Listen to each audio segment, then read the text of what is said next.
Hello and welcome back to Aetheral Space 17.3, the Unseelie Court. We are back and we continue with Arc 17. Well, let's just jump right into it, shall we? Sure. Ding dong. It's day Get ready one. for another day! Day 1.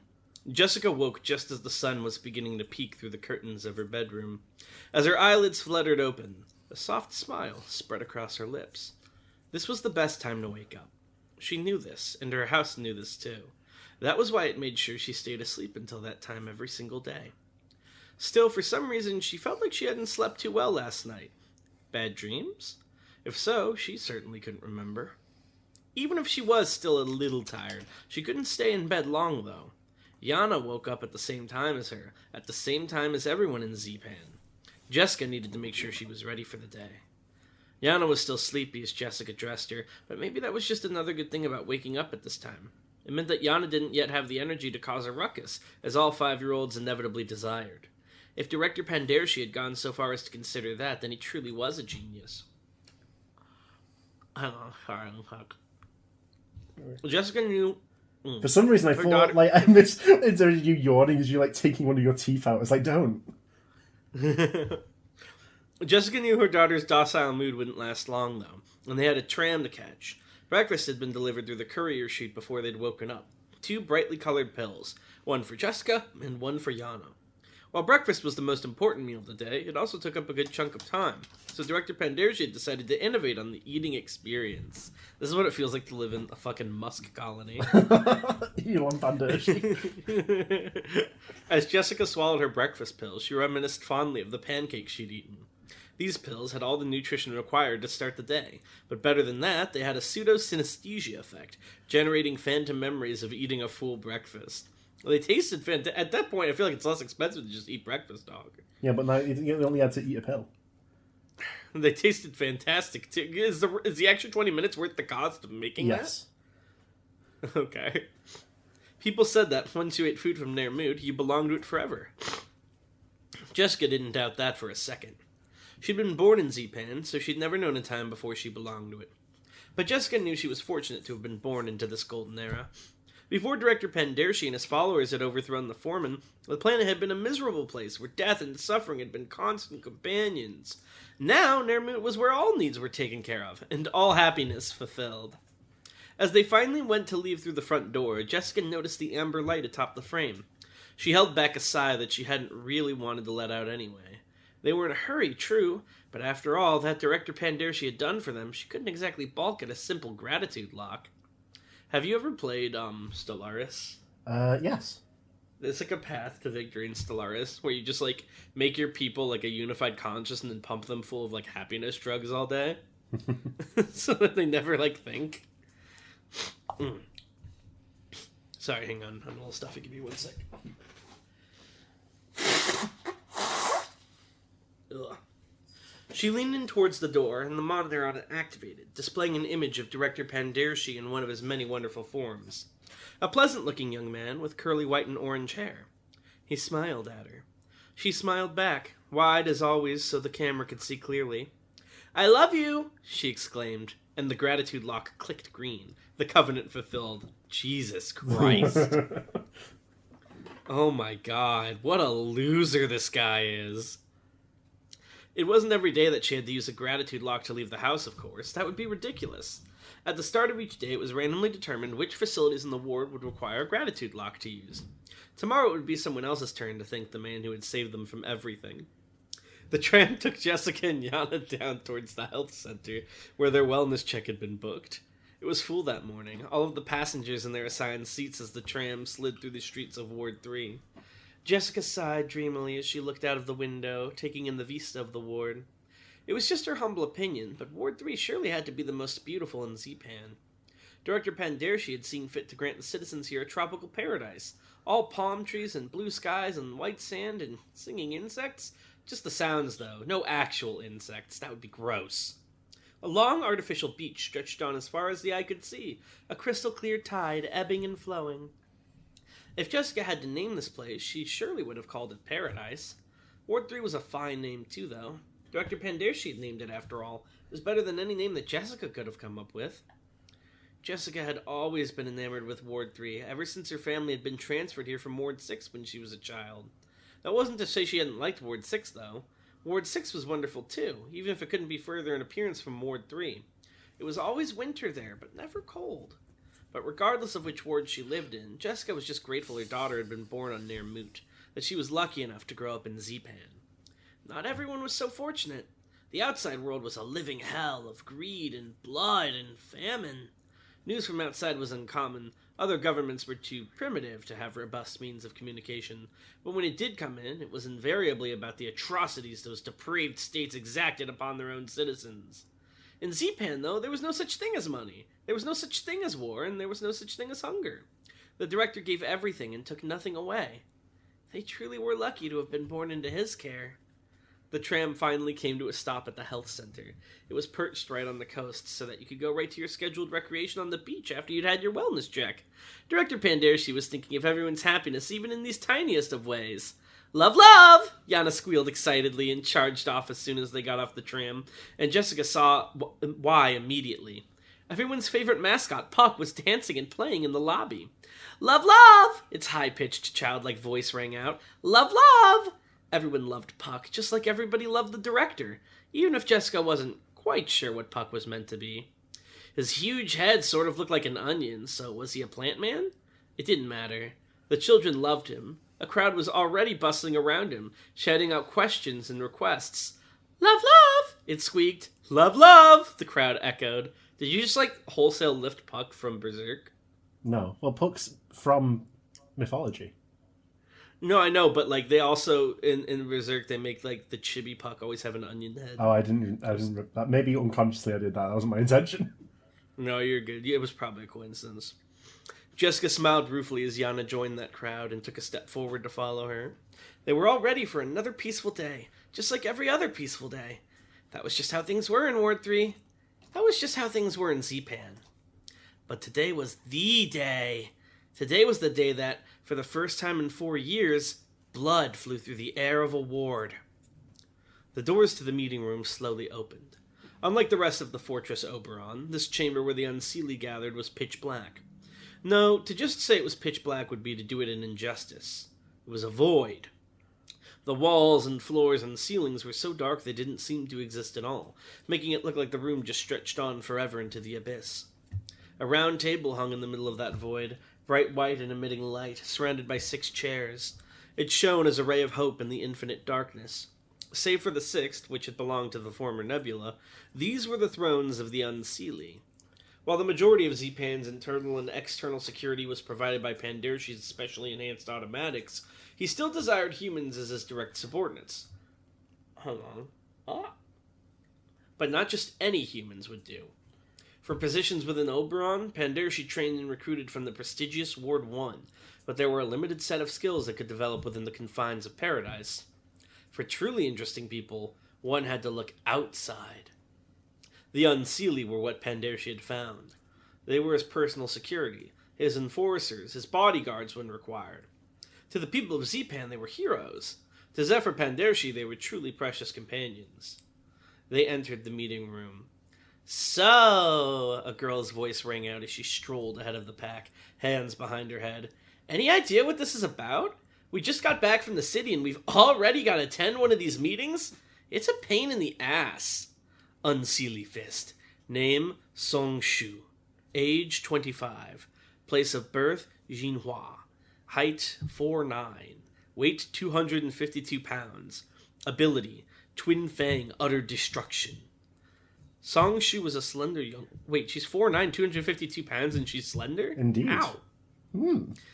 Song Shu was a strange. slender young woman, wearing a short cheongsam and sandals, her black hair so chaotic and jagged that she'd clearly cut it herself, without the use of a mirror.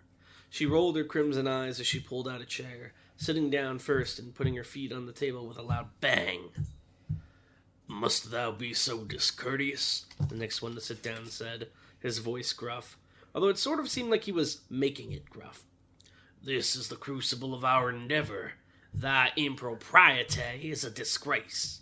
The young man, gray hair hanging low over his eyes even as it was tied back into a ponytail, put a warning hand on his blade. Actually, perhaps it wouldn't be right to say he had a hand on his blade. After all, that blade was in a sheath, and that sheath was in a box, and that box was wrapped tight in chains.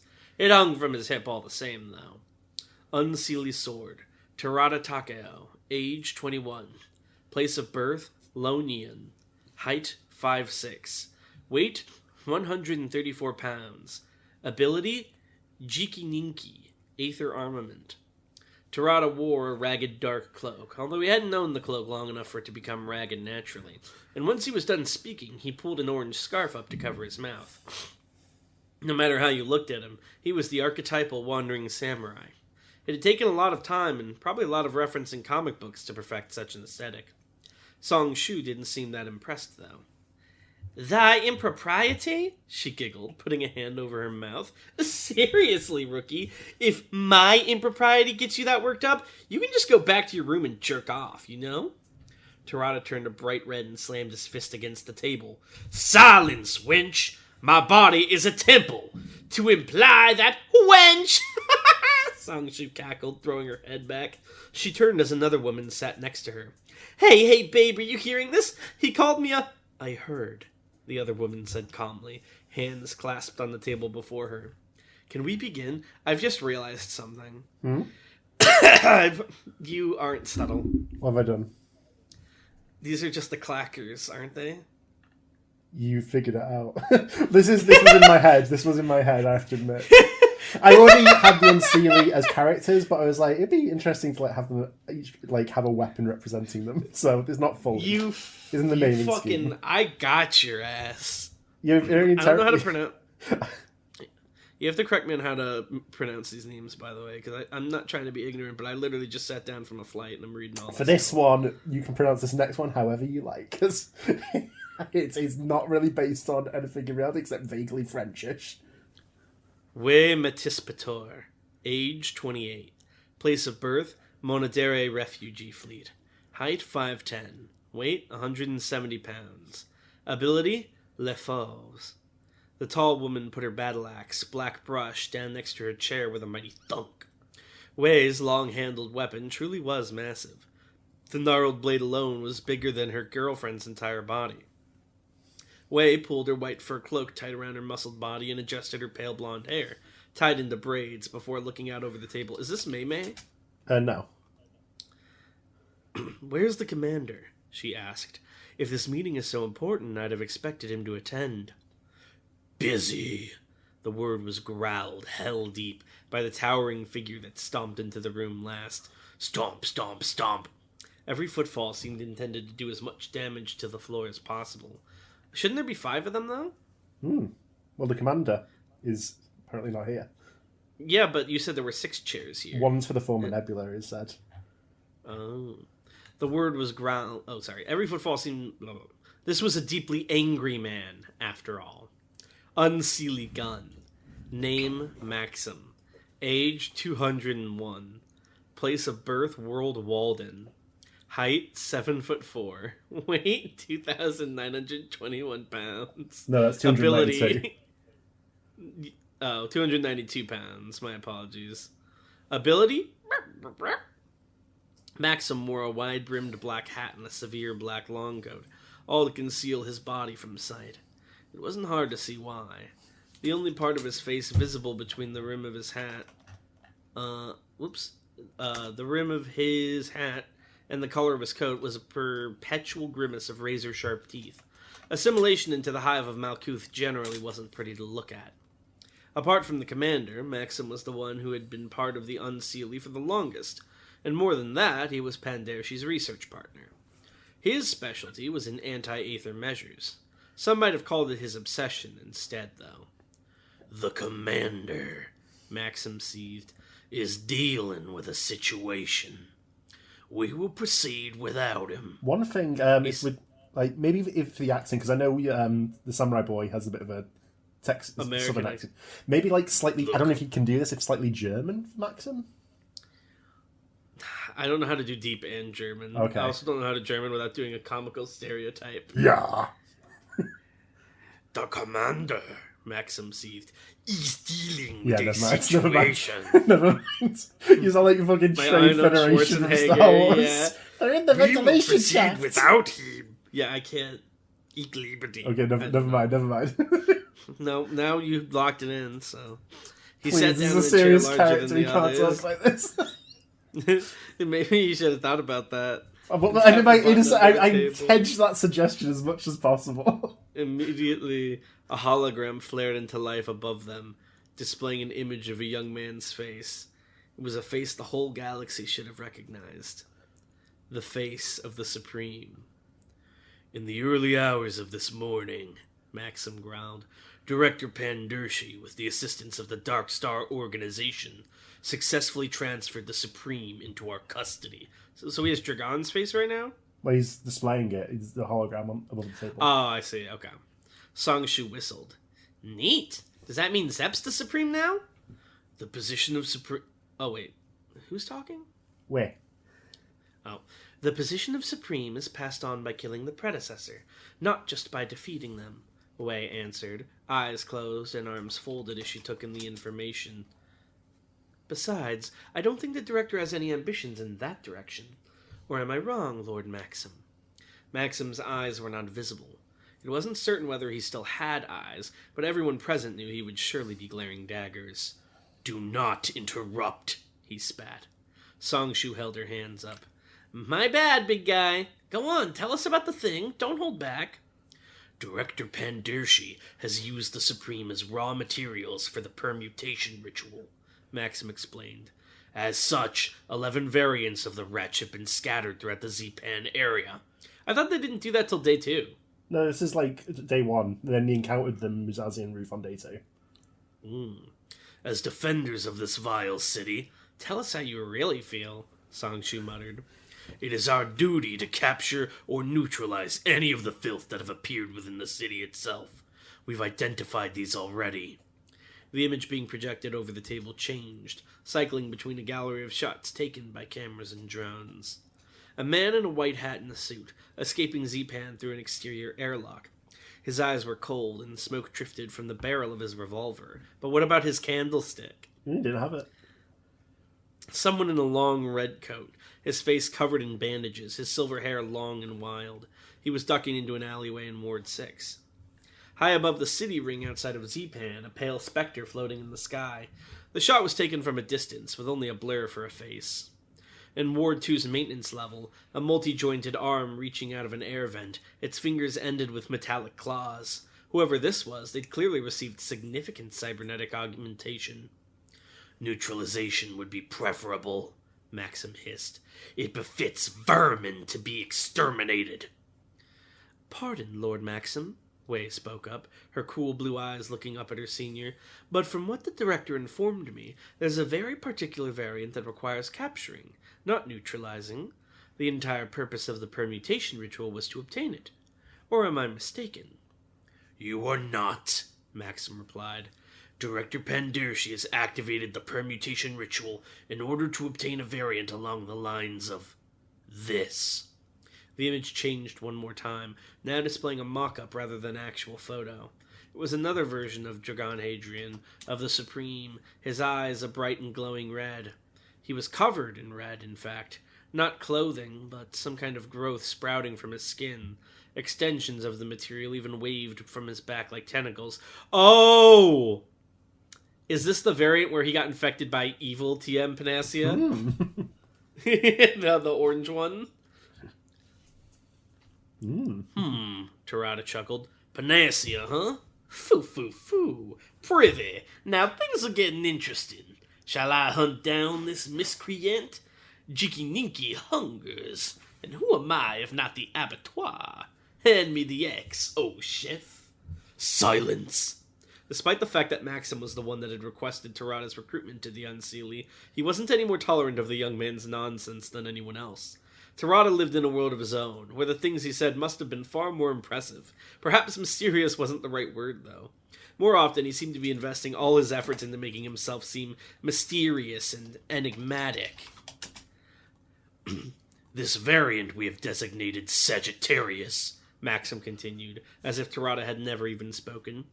Its origin is the planet Panacea, where Dragon Hadrian first became involved with the Panacean consciousness.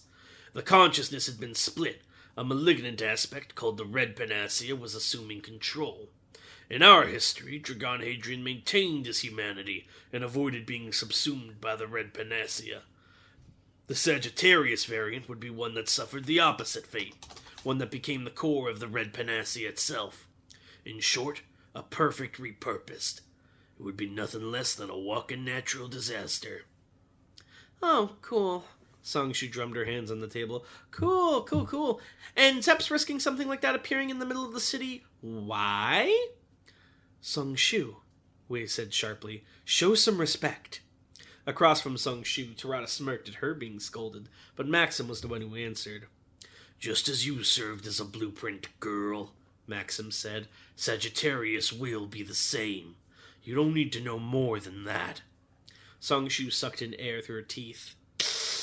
I feel like I kind of do, though? Wei put a gentle hand on her shoulder, leaning down and murmuring, Squirrel, have faith, all right? Well, Songshu scratched her cheek as it turned pink, before shrugging exaggeratedly. Meh, it's not like I really give a shit anyways. Sure, let's give the horror monster the key to the city. Why not? We're not giving it the key to anything, Wei reassured her, hand still on her shoulder. As soon as it's located, we'll capture and contain it. I already said I don't give a shit.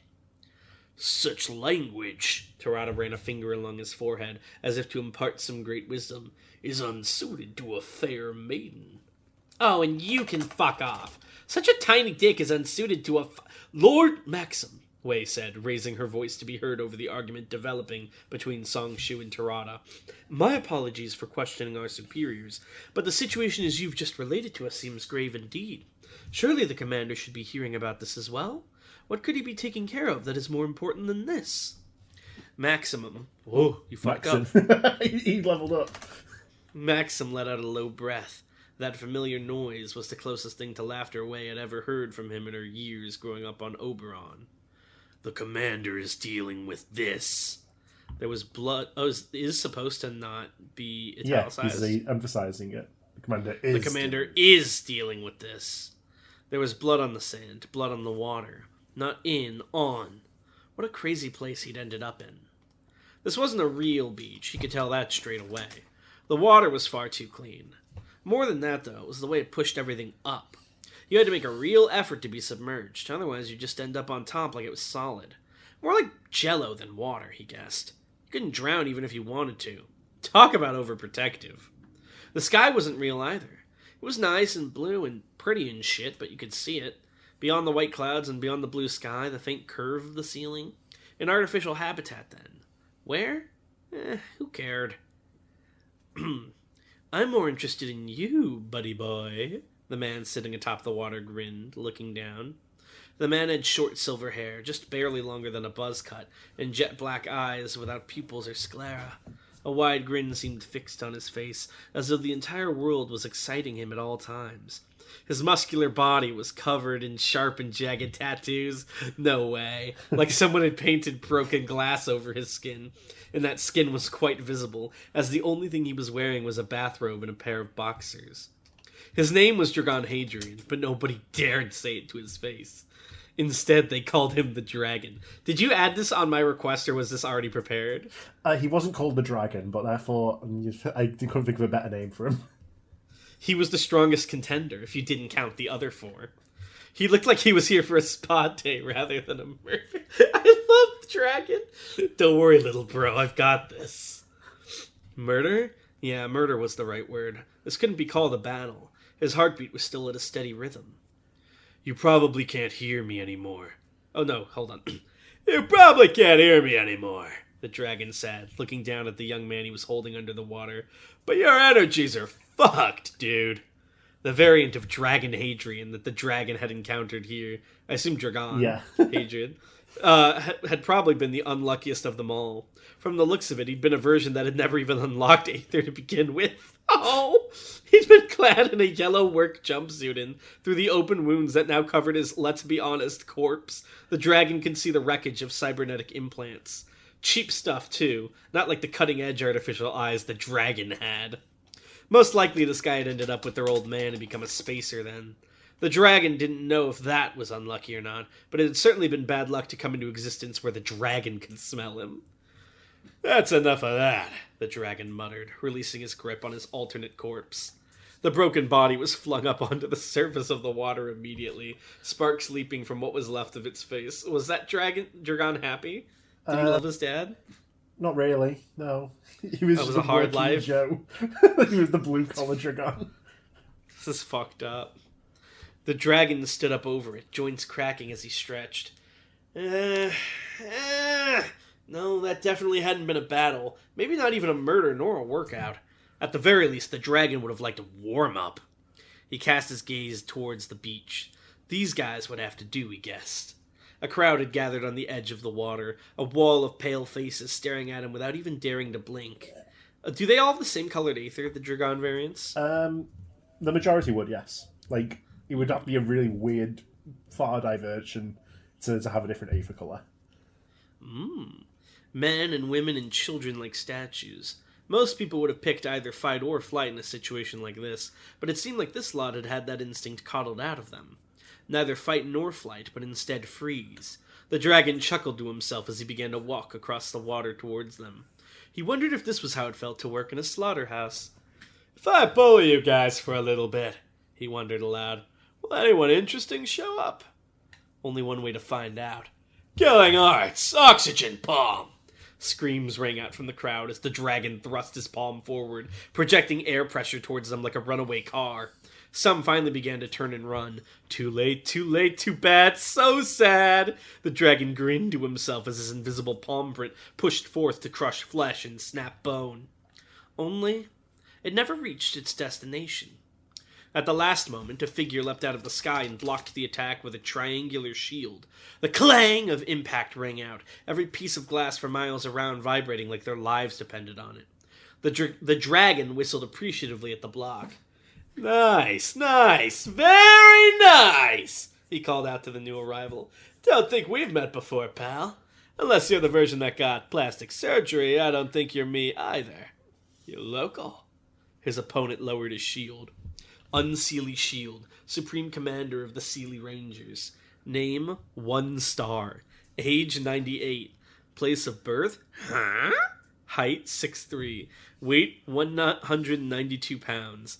Ability, Nameless Adhesion Power. "I don't think I can call myself a local," the man replied, "but I am the protector of this place. Yes." 1 star was the very image of a valiant knight. In one hand he held the huge heater shield that had easily deflected the enemy's oxygen palm. In the other he held a sword of pale steel, ready to be swung in defense of the people. Over his plate armor he wore a cloak of deep blue that billowed in the wind behind him. His orange hair was long and flowing, youthful despite his age, for he had received the miracle anti-aging surgery that Zephyr Pandershi had pioneered.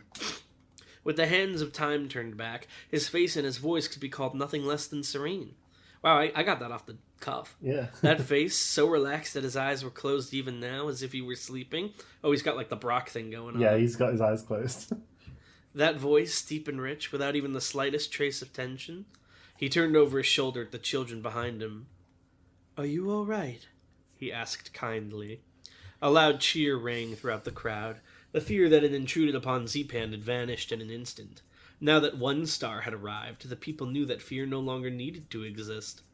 To the people of Zepan, the Unseelie were heroes, but their commander, 1 star, was the hero. For those ignorant of the outside world, he could be nothing but. The cheering of the crowd intensified with every step he took towards his foe. "I don't suppose there's a way we can resolve this peacefully?" he asked. Across from him, the variant of Dragon Hadrian just chuckled. He was framing 1 star with his fingers as if preparing to take a photograph. His ability, perhaps? "You've got some wild chakras there, man," the variant giggled, lowering his hands. "You're a real sick puppy, huh? I feel it, though. Bastards like you are usually pretty good at what you do."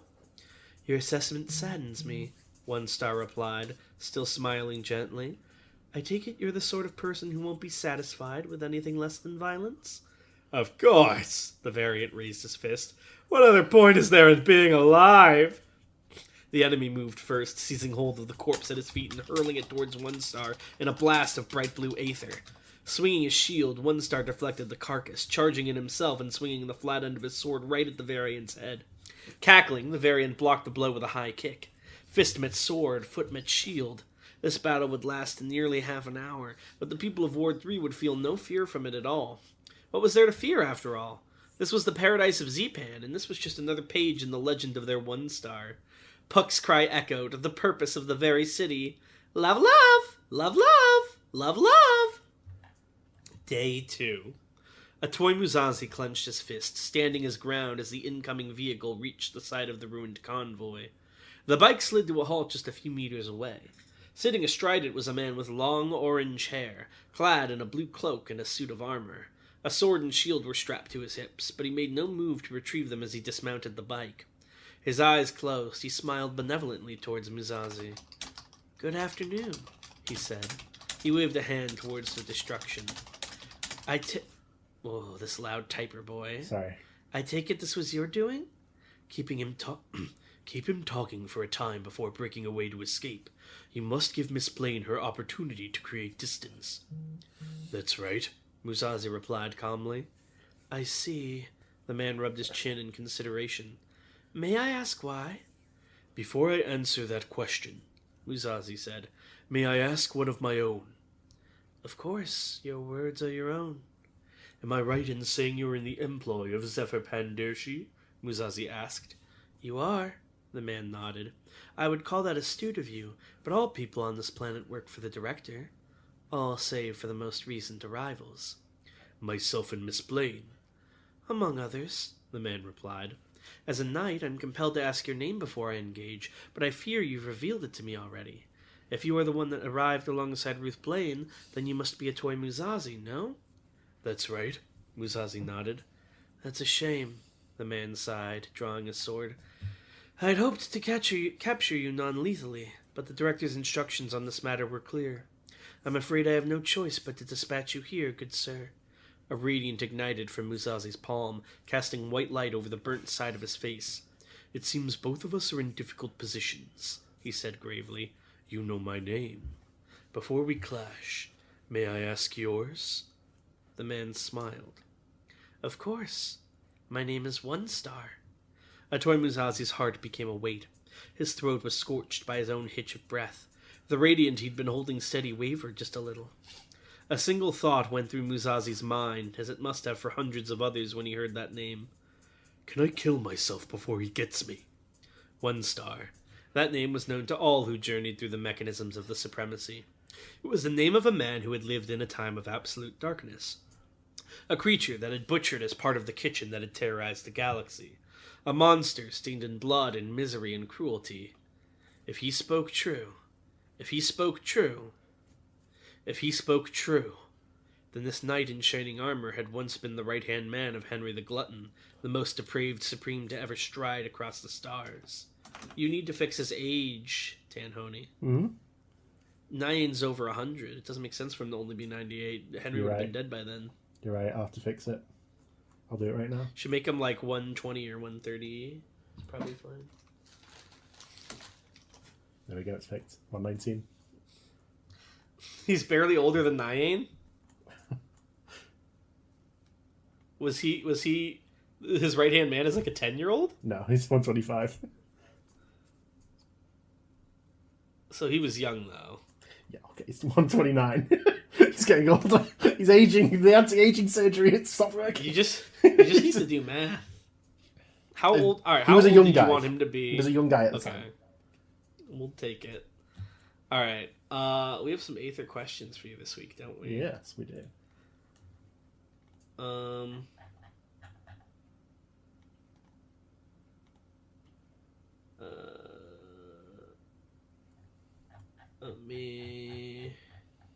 Sorry, I'm trying to find it. It's from Lan here. I think I've got it. Has the final church... Oh, I'm on the wrong server. There you go. Yeah, you're not going to find it wherever you're looking. Go ahead. So Lan asks, has the final church or its branches ever gone to war with the other factions? Yes, so there's a mechanism that they have crusades occasionally. Usually it's not against the other big factions, but if there's a smaller faction or an opportunity and there's something that goes against the church and they really don't like, they will usually come together and be like, get that fucking guy. I just love the idea they show up on a planet and they're like, you can't do this, the Supremacy will protect us, and they go, oh, but the Supreme just excommunicated you 45 minutes ago. Get him, boys. Oh, that's funny. Lan asks, which dead was the strongest? Ironically, I would say either a cross between the 3rd or the 6th, I would say, are probably on even keel. Because the 6th was pretty good. What did the 3rd do? What was their ability? Maybe I'll tell you one day, when I trust you. Lan asks, does the UAP have a lightspeed ship or FTL ship? They have 2. So the light point ships are big deals. These are like miracles of engineering, and even these massive factions, they have like a couple at most. In order to power one, you must have taken a Lichtenberg. No. It's like me enjoying my time in the Shishiнаga. The Aether god I'm torturing in the basement to power the ship. Wiser asks, was Balte transmuting into an emerald statue only a result of the fusion tool, or would his body have also crystallized into a Lichtenberg after a fatal Aether burn? It was a result of the fusion tool in that case. Oh. Stift asks, does an Aether core have to be pure to be experienced? Most people experience a mix of emotions at every time of day. Let's say my Aether core is happiness. I'm generally happy. Would I need a strong, pure moment of happiness to be in tune, or would just being generally happy have the same effect? What about if my core is anger and I am hangry? Well, to begin with the angry, hungry thing, you're angry because you're hungry, so you're still angry. So that's the same thing. But I would say it would have to be most prominent. It wouldn't have to be the only thing you're feeling. So if I'm sad and angry, but I'm more sad than angry, I may cause sad, it's fine. And we have 3 more stiffed questions, and then I think we'll cut it off for this episode.